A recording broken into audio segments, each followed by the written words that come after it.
খারকোল পাতা বাটা বানানোর জন্য আমাদেরকে প্রথমে পাতাগুলোকে নুন জল দিয়ে ভালো করে সেদ্ধ করে নিতে হবে এবং তারপর ভালো করে ধুয়ে নিতে হবে ঠান্ডা জল। এরপর সর্ষের তেল গরম করে তার মধ্যে কালো জিরে, শুকনো লঙ্কা, গোটা রসুন বেশ খানিকটা আর কুচনো পেঁয়াজ দিয়ে দিতে হবে। তারপর এই সমস্ত উপকরণগুলো ভালো করে আমরা ভেজে নেব যতক্ষণ না পেঁয়াজ এবং রসুনের কালার চেঞ্জ হচ্ছে। তারপর ওই পাতাগুলো দিয়ে দেবো সেদ্ধ করা, এটা দিয়েও ভালো করে আমরা মিক্স করে নেব।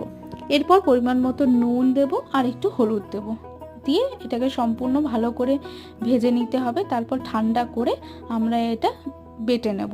তোমরা চাইলে এখানে শিলনোড়াও ইউজ করতে পারো আরও ভালো টেস্টের জন্য। এরপর আরেকটু সর্ষের তেল গরম করে এই মিশ্রণটা আমরা ঢেলে দেব।